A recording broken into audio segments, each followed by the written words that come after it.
lanzamiento de nuestro amigo Pablo, de Caminos que Enseñan junto a Escafandra.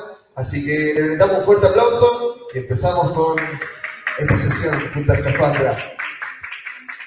Bueno, muy buenas tardes a todos y todas. Estamos muy felices de nuevamente estar acá, lanzando un libro más. Ha sido más de un año, un poquito más de un año, donde ya tenemos 8 publicaciones y el sábado ya vamos por la 9ª. Así que estamos muy contentos. Esto todo se ha logrado gracias al apoyo de las organizaciones, de los lectores y lectoras acá del archipiélago. Y bueno, estamos rebosantes de alegría y hoy, bueno, repetimos una presentación porque el lanzamiento oficial se hizo el sábado pasado en la mismísima Isla Guar. Y la verdad nosotros no nos esperábamos tal recibimiento. Había más gente allá que acá en ese momento. O sea, la sala estaba repleta. Llegaron niños, niñas de la Escuela Rural de Chucagua, llegaron los profesores, las profesoras. El cariño fue inmenso, la conversación fue muy linda. Y bueno, ustedes se preguntarán por qué la Isla Guar, ¿cierto? Y por qué el caballero misterioso que tengo a mi lado se llama Pablo Almonacid, ¿ya? Entonces, aquí hay un tema bien interesante que tenemos que hablar. Así que primero le voy a pedir que recibamos con un fuerte aplauso a nuestro autor, que es Pablo Almonacid. Que bueno, como estamos en confianza, ya todos nos conocemos. En lo personal, para mí, creo que para mi compañera la apunto, este es también un lanzamiento bastante emotivo, porque con Pablo somos amigos de hace mucho, mucho tiempo, pero también somos amigos del viaje. Nos conocimos, es que las coincidencias son maravillosas y muy extrañas. Nos conocimos con Pablo en la casa de la hija de una profesora de Isla Guar, que estuvo el otro día ahí, de una amiga nuestra, hace más o menos 12 años, cuando yo ni siquiera imaginé que iba a acabar en este hermoso pueblo. Y después nos encontramos, nos vimos un par de veces, caímos bien. Después nos encontramos en Nueva Zelanda, cuando nosotros también éramos migrantes, y todos éramos migrantes. Por eso también este libro, que es un libro de viaje, de relato de viaje, a nosotros, yo sé que a la punta y a mí, nos llega mucho. Entonces también lo tomamos como muy personal, es un trabajo que extiende un poco más lo profesional del trabajo de la edición. ¿Ya? Entonces, dicho eso, también quiero manifestar esa alegría y esa emoción de estar aquí presentando a un gran amigo de hace mucho tiempo. Así que, Pablo, primero te queríamos decir que te presentes a la comunidad, quién eres, cuál es el punto con la Isla Guar, por qué estás aquí en Calbuco. Gracias, Ariel. Gracias a todas las personas que están presentes. Estoy muy contento de presentar mi primer libro en Calbuco. Bueno, yo tengo ascendente en Isla Guar. Presentamos el sábado, que estuvo maravilloso, como dijo Ariel. Y venir a Calbuco es como ir a la capital, ¿no? Así como que, no sé, de Mendoza paso a Buenos Aires, así como la capital, porque la Isla Guar pertenece a Calbuco. Por lo tanto, como que presentar acá, como que le da mucha más importancia. Bueno, hay mucha gente que me conoce acá, Coqueliche, ahí está, bueno, y tú también. Una amiga que viene llegando de acá de Australia, que vino a la presentación de mi libro ahorita, así que muchas gracias por venir, Ivania. Y las personas que no me conocen, mi nombre es Pablo Almonacid. Bueno, tengo familia en Isla Guar, por eso hicimos esta especie de red para poder armar este libro y poder darle publicación. Esto ya tiene vida hace muy pocos días, así que me tiene muy contento por eso. Y bueno, yo llevo viajando 16 años por el mundo, un rango de 16 años por el mundo, y 3 años me dediqué a escribir. De hecho, el primer relato que está en este libro lo comencé en el 2021, en pleno COVID, en Nueva Zelanda. Creo que ahí nació como mi interés como por la escritura, por motivarme a escribir mi relato, dado la cantidad de viajes que llevaba por estos 16 años. Por lo tanto, se transformó en una especie de ejercicio de introspección, de decir, bueno, he viajado y también yo como persona también siento que hice un viaje de transformación, donde comencé en un inicio y después de 16 años después, wow, hubieron cosas importantes también que aprendí y esto queda establecido en este primer libro. Bueno, contar que esos 16 años Pablo ha recorrido más de 60 países. ¿Ya? Allá los niños de la niña de la Guar se sorprendían muchísimo, le hacían un montón de preguntas de cómo era posible aquello. y de los 5 continentes. ¿Ya? Entonces Pablo también relata en estos viajes que también es importante aquí cómo es el cruce entre el protagonista, el narrador y también la persona, el autor aquí, ¿cierto? Hay veces en otra obra literaria que hay que hacer esa separación entre autor-narrador. Aquí los 3 elementos se cruzan muy importante. Entonces aquí nosotros tenemos un narrador y un protagonista que va avanzando también en su viaje. Empieza un viaje a los 18 años, muy tempranito, y después va avanzando. Y el viaje, claro, el viaje no es solo un viaje físico, obviamente es un viaje espiritual. Entonces aquí tenemos un tópico literario, el viaje del héroe, que es muy interesante plasmarlo de esta visión, de la visión del mochilero. ¿Ya? Y por eso, Pablo, queríamos preguntarte, dentro de este viaje, ¿cómo nace la idea de escribir un libro? ¿Se te ocurrió cuando empezaste primero, voy a escribir esto alguna vez? ¿O fue en el camino que se fue dando? Bueno, yo nunca comencé a viajar con la idea de escribir un libro. La idea de yo viajar fue porque estaba lleno de cuestionamientos. Yo me titulé en la universidad, comencé a trabajar, pero siento que había tocado como techo y sentía que la vida era mucho más que tener una vida muy predeterminada en la ciudad. Era como era todo muy predeterminado y esa predeterminación yo no me convencía. Así que renuncié y a los 24 años más o menos y me fui a una parte donde no sabía nada y esa parte fue África y fue el primer continente que visité. Por lo tanto, ahí comencé a viajar, me pasaron muchas cosas que están relatadas en este libro que pueden obtener más ratito, en la cual relato vivencias que para mí ahora, wow, ¿qué hiciste? Como que avanzo 16 años atrás, o en este caso de África 7 años, porque fue el 2017, veo a ese Pablo de 7 años, wow, qué atrevido, ¿qué hiciste? Como que, y ahora como un poco más cauto, wow, como que me hace como un poco de intersección en esos dos actores. Por lo tanto, en esa búsqueda de qué no sabía, de quién soy yo, de para qué estamos en esta tierra, fue ese impulso que me dio a viajar por los 5 continentes, de atreverme, de buscar nuevas amistades, de ponerme en desafío, de buscar las técnicas, de buscar, más allá de la escasez de dinero o la bajo presupuesto que tenía, buscar técnicas o maneras de cómo solventarme el viaje, que eso lo fui aprendiendo en el camino. Y eso me llevó a viajar por mucho tiempo, prolongado. Encontré la receta esa de trabajar en países con moneda alta para después gastarlo en países donde el dinero me rindiera mucho más. O sea, trabajaba en Estados Unidos, después me iba a Asia. Un mes en Estados Unidos me equivalía a estar 6 meses en Asia. Por lo tanto, jugaba un poco con eso.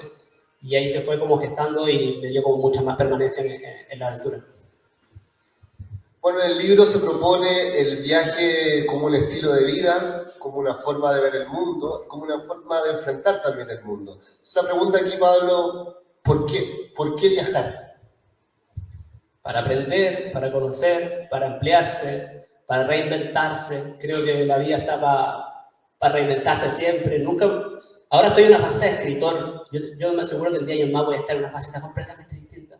Y eso es lo rico de la vida. Me gusta estar cambiando facetas, como lo hago a través del viaje, que nos vamos moviendo, que nos vamos como río abajo hacia el mar. Nunca me quedo como en un estado o me defino por algo. Y creo que esa es la esencia que siento, de ir como en el movimiento, en la búsqueda de desafío y capacidad de adaptación. Bueno, ahora vamos a hablar un poquito sobre la edición del libro, ¿cierto? La edición que hicimos como editorial, que nuestro libro más grande, es un libro de 120 y tantas páginas, que también se pega un salto en la calidad. Ustedes pueden ir a ver, no es por desmerecer nuestros autores previos, ¿cierto? Pero si pueden ir a ver nuestro stand, van a ver la evolución. De hecho, están, creo, ordenados cronológicamente, cómo ha ido evolucionando también la técnica. Y mucho de esa técnica tiene que ver con aquí la experimentación que hace Loica también y todo el apoyo que aquí genera a punto, en generar un trabajo manufacturado mucho mejor. Entonces, Loica, por favor, cuéntanos cómo fue el trabajo de este libro y también Loica es la ilustradora de este libro, así que también cuéntanos todo ese proceso. Bueno, en este libro, como bien dijo Fido, es el más grande que hemos hecho hasta ahora. Está como entre medio compitiendo con la trilogía del pop. Pero a diferencia de la trilogía del pop, a este libro nos aproximamos de una forma mucho más como madura, con más conocimientos, y no fue tan difícil hacerlo, porque la trilogía del pop nosotros estábamos recién comenzando, entonces era un libro con hartas páginas y no sabíamos cómo afrontar tantas páginas trabajando con impresoras de casa. Mientras que con este libro nosotros ya sabíamos cómo trabajar los papeles, cómo trabajar los papeles gruesos. Entonces nos tardamos harto tiempo, pero como que ya el tiempo lo teníamos bien pensado. Igual con este libro es el primer libro que trabajamos laminándolo. Nuestros primeros libros no tenían laminado y eso hacía que se mancharan muy fácilmente. Igual fue una decisión en lo personal que me costó, porque yo me aproximo a la encuadernación artesanal desde una forma muy como luchando contra todos los libros que están muy plastificados y en donde el papel se utiliza de formas industriales, como que para mí las editoriales pequeñas y las personas que hacen encuadernación lo hacen de forma mucho más consciente. Por ejemplo, nosotros trabajamos con papeles, pero siempre tratamos de reutilizarlo. Entonces, para mí el plastificado fue como una decisión súper difícil, pero también es una decisión que hacemos por los autores para que sus libros duren más, sean más resistentes. Y eso hace que el libro esté mucho más protegido y se pueda transportar a muchos más lados. En especial este libro porque ya ha viajado a muchas partes del mundo y eso, la encuadernación es la misma que hay en el libro del Robinson, solamente que no pasa el hilo por el lomo y esto hace que se vea todo el lomo y creo que es una de las encuadernaciones más bonitas que hemos hecho. Bueno, respecto a las ilustraciones, el libro se trata de relatos de viajes por América y África, entonces con Pablo hicimos una separación entre América y África. Y la separación la hicimos a través de un collage de ilustraciones. Y bueno, lo que conversamos en primera instancia fue colocar dibujos que hablaran de todas las historias. Y que insinuaran un poco al lector a preguntarse por qué están esos dibujos ahí. Y la idea es que cuando ustedes lean el libro, lean los relatos, después vuelvan a ver las imágenes y digan, oh, esa imagen está ahí por tal razón, ¿cachai? Como ir conectando los dibujos, que no estén ahí solamente por estar. Y respecto a la ilustración de la portada, el Pablo me decía como que quería que fueran mapas, pero también como una idea de cambiar, de aprender, de conocerse. Y yo, obviamente, los pájaros siento que transmiten eso. Y de hecho, me dediqué a dibujar como el pájaro por uno de los relatos que es de la Isla Mocha. Y como el volar, siento que representa esa idea de libertad, de conocerse. Y también está como conectada con los aviones. Y bueno, el dibujo también tiene como montañas y tiene un camino que está como medio curvo. Y bueno, el camino representa el hecho de que los viajes no son como, así como la vida no es un camino recto, sino es un camino que tiene muchas curvas. Y también tiene harto negro, igual fue una discusión, como dejarlo, ¿no? Pero a mí me gusta el negro porque hace que el camino blanco es como el camino hacia donde voy y por alrededor está todo oscuro, como no sé qué hay, no sé hacia dónde voy a ir, pero voy y el final es como esperanzador, como un atardecer y eso. Bueno, se ha hablado harto de editoriales. Hoy también les queremos contar cómo funcionamos igual nosotros y nosotras de una manera distinta a como se propuso anteriormente. Nosotros hacemos servicios editoriales y el autor, autora invierte su dinero, nosotros le entregamos las copias y él o ella queda con los derechos de autor y él o ella vende sus propios libros. Y tratamos de que los precios por una cantidad no el 100%, sino por una cantidad, ya sea de 80 libros o 75 libros, 90 libros, pueda recuperar o incluso ganar. Entonces nosotros también recomendamos precios para que puedan ganar y siempre sea accesible, aunque el autor siempre le damos el derecho y la libertad a cobrar lo que ellos o ellas quieran. ¿Ya? Esa es la forma que tenemos de trabajar y es la forma que también ha sido beneficioso tanto para los autores también como para los lectores, porque se genera un libro a bajo costo que es bien accesible. ¿Ya? Entonces esa es la forma, no es que nosotros repartamos o movamos los libros o los vendamos nosotros mismos. ¿Ya? Eso es importante decirlo porque la gente nos pregunta si vendemos nosotros los libros. No, nosotros apoyamos y ahora en todo caso después de entregar los libros, tampoco es que los decimos botados o botadas, también apoyamos a la circulación, primero aquí en Calbuco y cada vez lo vamos expandiendo más. Eso también es un detalle. Vaya nomás, a ver, un abrazo, nos vemos. ¿Sí? Por supuesto. Va a estar aquí toda la feria, va a estar aquí. Ya, pues, que le vaya muy bien, gracias. Y bueno, con respecto a la edición del libro, hubo una doble edición, ¿cierto?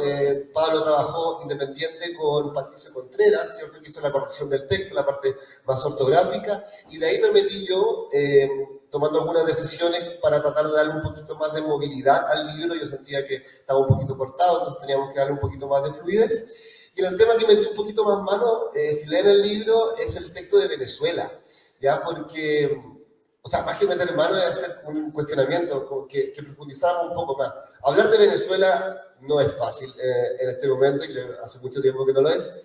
Y el texto de Venezuela ocurre en el año 2014, justo un año después de la muerte de Hugo Chávez, que lo cual lo hace bastante interesante al texto, pero también hace tomar muchas decisiones y muchas opiniones al respecto. Entonces, en ese texto creo que tuvimos que discutirlo más y profundizar más, porque Pablo en todos los relatos hace alusiones a la cultura, a la política, a la geografía, etc. Pero en el de Venezuela es casi pura política, porque los personajes, como él dice, terminan todos y todas hablando de política inevitablemente, sea para un lado o para el otro. Entonces ahí fue donde tuvimos que tratar de profundizar un poco más, estudiar un poco más, para poder dar una opinión, no sé si objetiva, porque no creo que exista la objetividad, pero una decisión quizás más madura, una opinión más madura con respecto a los procesos sociales que vive Venezuela. Y, bueno, no sé, atento Pablo, si quieres agregar algo más antes de que pasemos a las lecturas. Pasemos a la lectura. Mira, la estructura del texto, bueno, son relatos de viajes de América y África. En América tengo relatos de Argentina, Brasil, Venezuela, Chile y México, que parten desde 2007 al 2018. Y en África tengo relatos de Sudáfrica, Namibia, Botsuana, Malawi y Mozambique. Y son todos son relatos continuos del 2017. Les voy a leer parte de algún extracto que para mí considero interesante compartirlo con ustedes para que se hagan una idea de la profundidad con que abordo este viaje. Un pájaro aprendiendo a volar, Argentina, octubre de 2017. Vengo de un pueblito fronterizo llamado Los Andes, ubicado en las faldas de la gran cordillera del mismo nombre. Nací con una anomalía que los especialistas llaman pie zambo. Tardé en caminar. Mi padre y mi madre, Juan Carlos y Janet, se separaron cuando solo tenían algunos meses de vida. Por lo tanto, quedé al cuidado de mi abuelo y mi abuela, Ali y Nena, quienes se transformaron en mi papá y mi mamá. Ella murió cuando yo tenía apenas 12 años. Desde pequeño crecí mirando mapas mientras estaba encerrado en mi pieza. Debido a la ausencia de mis padres, tenía tantas interrogantes acerca de la vida que la presencia de mi abuelo no me bastaba para dar respuesta a todo lo que me preguntaba. Eso sí, nunca olvidé algo que él siempre me repetía. Antes de hacer algo, debes primero poner atención en el ser. Cada vez que lo escuchaba, me preguntaba a mí mismo, ¿quién soy? Por esta razón, al cumplir la mayoría de edad, inicié mi propia búsqueda. El viaje fue una excusa para encontrarme. Nunca me creí el cuento que uno logra ser mejor persona cuando uno consigue una mayor remuneración o un título universitario. Eso está sobrevalorado. Para mí la mejor parte cuando alguien elimina sus creencias limitantes, entiende quién es y desde allí construye su vida. Yo no tenía idea quién era y qué quería. Por eso el viaje se transformó en una buena experimentación para salir del molde e ir hacia lo profundo de mi ser. Estas son las primeras páginas que parto, de una manera también haciendo como el cuestionamiento o la pregunta de por qué me puse a viajar, ¿no? Y el viaje de Buenos Aires se transformó en un viaje muy revelador, porque ahora les voy a leer una parte de por qué fue revelador. Pasaron tan rápido los días que el concierto de Flema ya era cosa del pasado. En aquella mañana, al revisarme los bolsillos, me percaté que no me quedaba casi nada de plata. Los $70 que me prestó Emiliano se acabaron entre pasajes, comida y alojamiento. Pensé inmediatamente en pedir ayuda y me acordé de mi papá Juan Carlos. Él siempre estaba presente para ayudarme económicamente cuando lo necesitaba. Con algunas monedas sueltas que me quedaban fui a una cabina telefónica. Debía tener capacidad de síntesis, en contarle todo, porque con la plata que tenía solo me alcanzaba para unos minutos. Comenzó a sonar el teléfono y mi corazón latía más rápido que el tono de espera. En eso escuché su voz, algo apurada y con un sonido de motor de fondo. Mi papá era chofer de bus en Santiago y suponía que estaba trabajando, por lo que debía ser lo más directo posible. Respiré profundo y hablé. Hola papá, discúlpame por llamarte en horario de pega. Estoy en Buenos Aires y me quedé sin nada de plata para volver. ¿Tú me podrías ayudar para regresar a Chile? Le pregunté así, de preciso. Pasaron 5 segundos, un tiempo de espera que sentí como la eternidad misma. Hasta que por fin respondió y me dice, no tenía idea que estaba allá, ¿por qué no me avisaste? Tú solito te fuiste a viajar con poca plata y debes hacerte cargo de esa decisión que tomaste. Resuélvelo y devuélvelo como puedas. Suerte. Y me cortó. Me quedé estático por unos segundos en la cabina telefónica, mentalmente congelado. No entendía cómo una persona que siempre me dijo que sí cuando le pedía plata, ahora me decía que no en la ocasión que más lo necesitaba. Lentamente bajé el teléfono de mi oído y colgué. Salí con un sentimiento extraño, cabizbajo, con millones de sensaciones. La respuesta de mi papá me colocó en una situación de total incertidumbre. Debía afrontar algo que jamás había experimentado. Sin embargo, no sentía miedo. En ese momento comenzó un viaje impensado. Bueno, a lo que quiero decir con esto es que yo quería viajar a toda costa. A mí no me importaba la plata. De hecho, viajé con plata prestada de un compañero de la universidad. Yo estaba en primer año de universidad y mi sueño era conocer un nuevo país, de sentir, de ver, de oler, de comer el nuevo lugar, ver una patente de un diseño diferente, para mí ya era una excitación, me encantaba. Y Buenos Aires me parecía una ciudad muy atrayente porque es como la capital sudamericana de la cultura y de muchas cosas. Por lo tanto, me llamaba mucha atención eso. Y con ese impulso fui bueno. El tema es que cuando me di cuenta que quedé sin plata, ahí empezó el viaje porque dije, bueno, ¿cómo lo hago? Y buscando alguna manera, dormí en el terminal, bueno, no lo voy a contar toda la historia porque la tenés que leer. El cuento es que supe darle la vuelta, logré volver a Chile sin ningún peso y ahí me di cuenta de algo, que yo puedo viajar sin ningún dinero, porque con la gana era suficiente. Y con esa convicción me dediqué a dar la vuelta al mundo. Estoy acá para contarle del libro. Y bueno, y para contarle un poco más, le voy a leer un poco de África, que fue un viaje que hice en 2017, que pasaron... Este viaje lo hice en 2017 y les voy a contar un poco de los episodios que viví ahí para que entiendan un poco, para que se pongan un poco en mi piel el contexto que estaba. Días negros, días blancos, Sudáfrica, Namibia, Botsuana, febrero de 2017. Mi cuerpo se movía al ritmo de la música en el centro de la pista. Atrás vi a un hombre alto y de piel oscura que me observaba en todo momento. Me dirigí al baño y al voltear mi cabeza mientras orinaba me di cuenta de que seguía atrás mío. ¿Por qué me estás siguiendo?, le pregunté sintiéndome incómodo. Te estoy cuidando, me dijo. Yo no necesito que me cuiden, le respondí. Entonces es probable que te maten. Porque no te has dado cuenta, pero eres una selva rodeada de leones. Estás en Sudáfrica, amigo, y en una discoteca de negros, me dijo. Ahí como que me puso en contexto inmediatamente. Cabe destacar que yo fui a África por lo desconocido, pero no iba informado el contexto histórico que estaba viviendo Sudáfrica con todo el tema del apartheid, con la segregación racial, que fue un shock llegar ahí porque yo al ser blanco me convertía en una amenaza y lo fui y fue complejo. Y parte de lo que les estoy contando ahora se los voy a relatar de por qué fui una amenaza. La puerta de entrada, un poquito más adelante. La puerta de entrada fue por Ciudad del Cabo, llena de contraste. En una misma zona convergen el primer y el tercer mundo. Era como el paraíso y el infierno juntos, visto en el mismo plano visual. Mansiones construidas al lado de villas hechas de planchas de zinc. Allí adentro se pasaba mucho calor o mucho frío, dependiendo de la estación del año. Son vecinos que comparten un mismo lugar, pero con realidades de vida muy opuestas. Es el país más desigual del mundo y eso tiene sus efectos. Sociedades fragmentadas, desequilibradas y por ende con graves problemas de inseguridad y delincuencia. Quedó comprobado cuando una noche me bajé de la estación del tren y comencé a caminar sobre un puente oscuro. Parecía una ciudad fantasma, no había nadie, solo escuchaba el rugido del viento. Me movía de un lado a otro como volantín, mi cuerpo ya no era capaz de seguir el ritmo, se perdía. Desde el suelo se comenzó a expandir mi sombra. Dos hombres se me mimetizaron por la oscuridad y se posicionaron al lado mío con dos cuchillas sobre mi cuello. Solté las riendas y dejé resbalar mi mochila por la espalda. La tomaron y como niños con juguete nuevo se quedaron obsesionados revisándola. No era mi momento de morir aún y corrí de vuelta a casa con toda mi fuerza. Pero la aventurera me hacía avanzar a paso de astronauta. Mi mente iba más rápido que mi cuerpo. Solo quería llorar.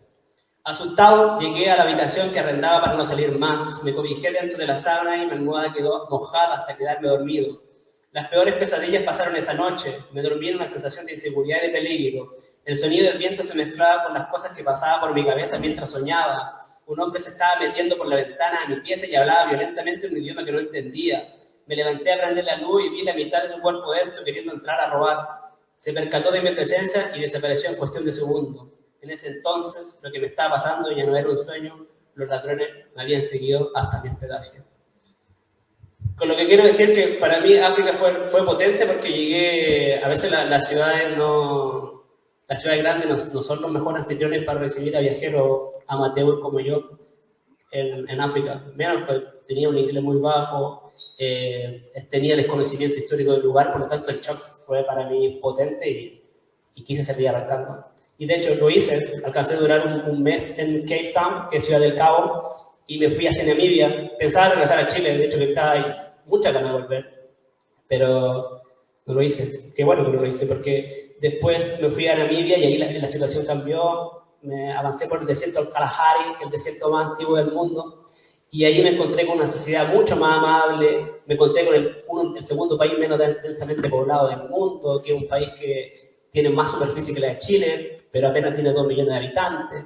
Por lo tanto, me encontré con gente muy amena y me encontré con tribus milenarias como los Imba, que tienen como ese pelito plasticina y andan con taparrabos. Y wow, fue como potente tener un encuentro con ellos. Fue realmente, ahí dije, wow, aquí estoy entrando en África, aquí me estoy conectando con la cultura, aquí me estoy conectando con la sociedad. Y después, bueno, vino Botsuana, Malawi, que me encontré con los niños, y ahí en mi viaje a África comenzó a tener un sentido maravilloso, y ahí valió la pena la travesía. Tuve que salir de Sudáfrica para llevarme las cosas positivas de África en mi viaje personal. Le damos un aplauso a Pablo, porque el trabajo que hace Pablo aquí es bastante íntimo, como les contaba, ¿cierto? Aquí la persona es muy importante en la historia y salen a flote miedos, aventuras también como irresponsabilidades, ¿cierto? Valentía también. Entonces todos esos elementos están retratados y bueno, también contarles que Pablo está trabajando en la continuación, en la segunda edición de este libro, que ya no solo va a ser relatos de viajes de América y África, sino va a ser relatos por el mundo. Entonces van a ver relatos de los 5 continentes y puede que salga a la luz pronto, ¿cierto? Así que bueno, para ya que vayamos finalizando, nos gustaría ver si alguien quiere hacer una pregunta o algún comentario al autor o a la ilustradora. Ahí atrás, Ernesto.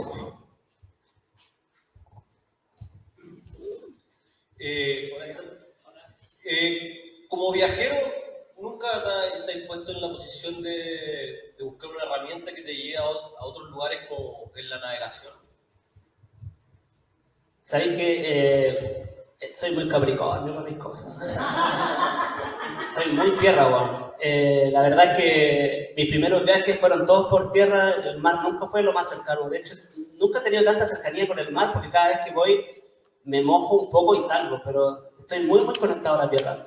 De hecho, viajé el 2014, vine a conocer un avión recién, y estuve 7, 8 años viajando por Sudamérica solo por tierra. Y nunca no lo he pensado, pero creo que con el encuentro velero que hicimos en febrero me quedo dando vueltas y creo que es una bonita manera de cómo innovar o viajar de otro tipo. Eso. ¿Alguien más? ¿Hacer una pregunta? ¿Un comentario? Ay, Bárbara. Sabes que a mí me llama la atención hablar un poco de las cualidades que se necesitan como para convertirse en viajero o viajera. Así que pregunta va dirigida a eso. ¿Qué cualidades le darías tú a una persona que quisiera emprender un viaje? Tenéis que tener buena suerte. Hay que estar con la estrellita, no sé, pero creo que a la gente que le pasan cosas, que le pasa aquí, que se cae, que no sé, mejor que no salga, no sé. No sé, yo siento que siempre he tenido una estrellita y he estado en lugares muy complejos, pero siempre he salido airoso. Y como que esa es una confianza que tengo dentro. Y eso me lleva a impulsarme o llegar a meterme a lugares complicados, como lo hice en África o como lo hice en el Medio Oriente también, que fui. Por lo tanto, yo creo que es una convicción interna, una convicción que uno siente, que la gente lo siente y uno lo transmite. Y creo que eso aleja de los problemas, te alejan de las dificultades y te permite avanzar por un camino, como sale acá en la portada, por un camino mucho más flexible y que el camino te va dando la respuesta. Pero todo parte de una confianza interna. ¿Alguien más? ¿Por ahí? Sí, bueno, Juan Loaiza. quería preguntar cómo nace el concepto de caminos que enseñan, o que para alguien que quiere empezar a viajar, ¿cómo puede él aplicar esos caminos que enseñan? ¿Cómo puede adentrarse en ese camino de viajar? Este título que le puse fue como la idea de un texto que escribí de mi primer viaje solo hacia la Patagonia y busqué muchos nombres y este título, Caminos que Enseñan, fue como el nombre justo en el sentido de que iba aprendiendo muchas cosas, porque cada vez que viajo, no solamente viajo como en el sentido de llegar a lugares, sino me gusta estar informado, intento descubrir las características de los lugares, las cosas históricas, por lo tanto, en parte eso, pero la parte cuando te enseñan in situ directamente, cuando conversáis con las personas, con los locales, esa información en el mundo te lleva, porque te explican la historia de tú a tú. Y eso, para mí, son los caminos que enseñan. ¿Alguien más? Parece que no. Entonces, Pablo, muchísimas gracias por toda la confianza de trabajar con nosotros, por estar aquí en Calbuco, también representando a la isla Guar, nos van a hacer industria, dicen. Y también agradecemos a todos y todas por estar esta tarde aquí acompañándonos, dejarnos invitados, bueno, a toda la feria, ¿cierto? Que hay hartas actividades, pero también contarles que seremos parte como editorial de la ruta literaria del día sábado, y a las 7 de la tarde nuestra presentación será aquí, donde lanzaremos el fanzine con performance, Poemas escritos bajo el mar para ser escritos, poemas escritos bajo el mar para ser leídos en la superficie por la mismísima escafandra que viene desde el fondo del mar y nos va a deleitar con su presencia unas pocas horas que tiene aquí de aire para poder estar con nosotros y nosotras en la Feria del Libro. Así que muchísimas gracias. Bueno, el libro de Pablo está a la venta, si quieren se pueden llevar el autógrafo y muchísimas gracias a todos y todas y ya continuamos con la Feria del Libro. Fuerte el aplauso para Pablo y la editorial La Escafandra. Así que vamos a dar unos 5 minutitos al tiro. Sí, vamos a dar al tiro y vamos a pasar información que está Café Literario Tinta Azul, que trajo cafecitos para los que quieran tomar un café. Ahí está la niña de amarillo.